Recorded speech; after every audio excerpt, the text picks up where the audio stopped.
Welcome back to PubMe's channel. In this video, we will share 4 important tips to consider before planning your photovoltaic array, ensuring a smoother installation and usage experience. Tip 1. PV system size. Before designing a photovoltaic system, size planning is a crucial step. It directly impacts the system economy, efficiency, feasibility, and sustainability. Before planning the system size, a thorough analysis of users' electricity needs should be performed, including daily electricity consumption, peak load, etc. Additionally, factors such as diurnal variations, seasonal changes, and the local climate conditions must be considered to ensure that system design matches the actual needs and that electricity generation and consumption are balanced. A system that too small may fail to meet electricity demands, while one that is too large may lead to unnecessary investment.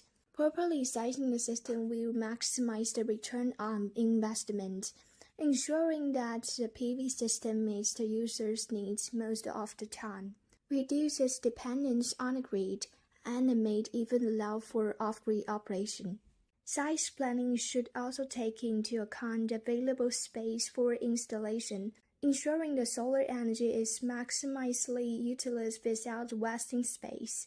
Furthermore, the size of the system can be planned with future expansion in mind. Consider possible future changes in electricity demand, such as the addition of electrical equipment leading to increased consumption, or the user's goal of achieving energy self-sufficiency.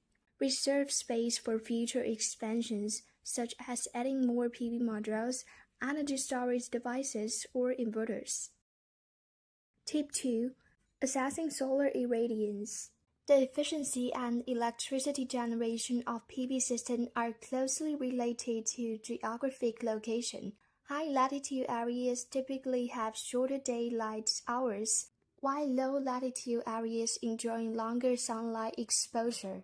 High-altitude regions with single atmosphere layers receive higher radiation levels. Additionally, colder environments help photovoltaic components maintain higher efficiency.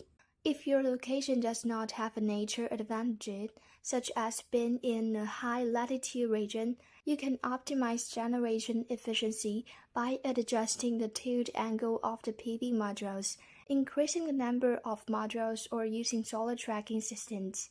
The installation location of the PV array should avoid shading from buildings, trees, mountains, or other objects.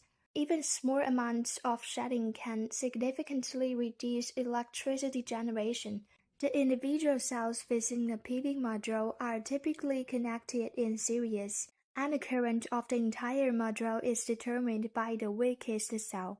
Much like the wooden barrel effect, when shading blocks part of the module, those cells will generate less current, reducing the overall current output of the module, and in turn, affecting the other modules connected in series.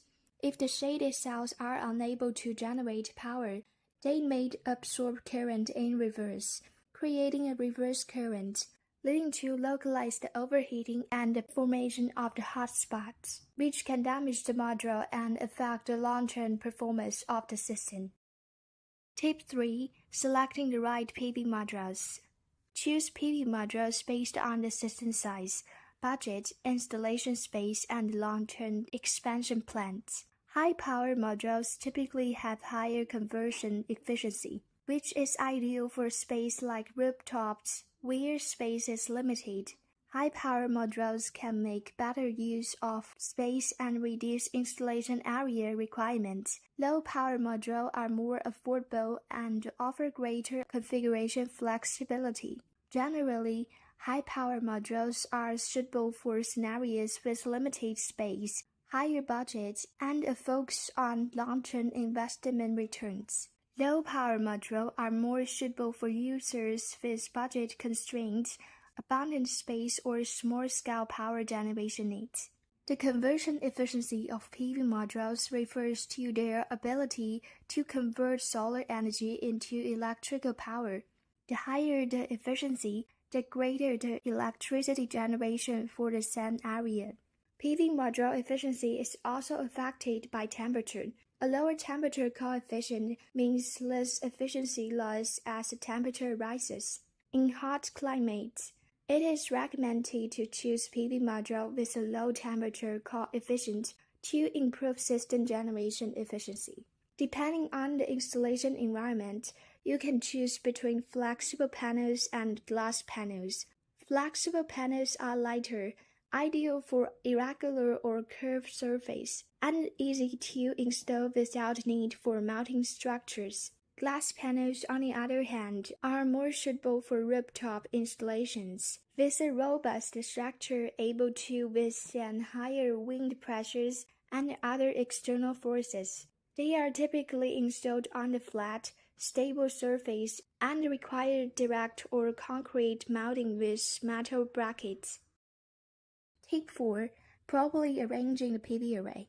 In PV array design, multiple PV modules are usually arranged in series and parallel combinations to meet the required voltage and current specifications.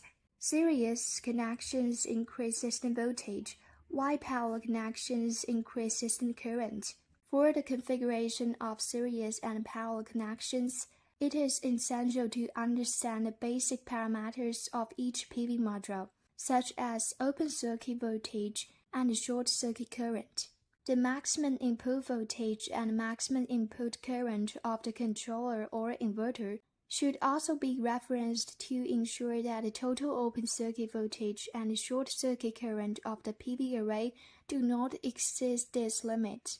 Assuming you have the following specifications for PV modules and inverter. First, calculate the numbers of modules to connect in series by dividing the inverter's maximum input voltage by the PV module's open circuit voltage. Then, calculate the number of modules to connect in parallel by dividing the inverter's maximum input current by the PV module short circuit current. Next, calculate the total power by multiplying the operating voltage by the operating current to determine the maximum output power of each module. After that, calculate the total power of series and parallel combination.